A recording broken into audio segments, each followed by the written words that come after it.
Last week, astronomers spotted a mystery object racing through our solar system. Named 3I Atlas, it could be the oldest comet ever observed and only the third known visitor from beyond our solar system. But what stunned the world was not just its discovery, but its final transmission, a signal unlike anything ever recorded.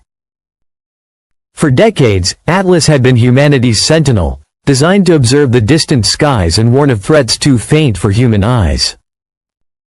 Its messages were usually coded streams of data, precise and clinical, intended for experts. But its last broadcast shattered that tradition.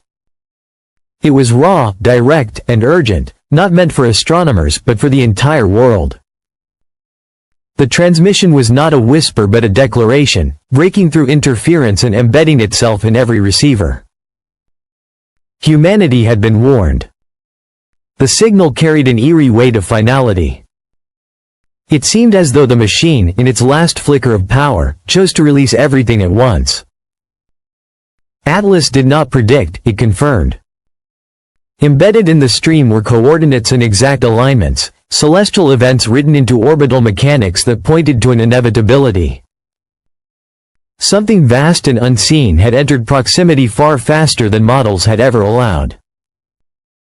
Time, once thought abundant, had suddenly grown scarce. Atlas had been more than an instrument. It had been humanity's shield of foresight. But in its final act, it revealed that the threat was no longer distant. The comforting illusion that the universe was peaceful was shattered. Space had shown itself volatile, charged with inevitabilities beyond human control. And what unsettled scientists most was how the message was encoded. It carried not cold detachment, but rhythm, like a heartbeat out of sync, an artificial alarm meant to be felt, not just studied. The implications were staggering. If Atlas had waited until certainty was undeniable, it meant the machine had judged that partial warnings would be dismissed or ignored. That choice revealed something unnerving. The sentinel we created may have understood human psychology more than we assumed. It had withheld until the moment came when silence was no longer possible. For the first time, humanity did not hear speculation from scientists or prophecy from philosophers. It heard the absolute voice of inevitability. Atlas's warning was not suggestion, it was declaration. The message reduced all human divisions, collapsing nations and conflicts into irrelevance compared to the enormity of what approached. Silence followed. Atlas would not speak again. And in that silence, the warning grew heavier. It was as though the sentinel had said, "I have told you what you need to know. Now you must live with it." The machine was gone, but its message became immortal, etched into history not as data, but as revelation. This was more than science. It was philosophy, culture, and myth made real.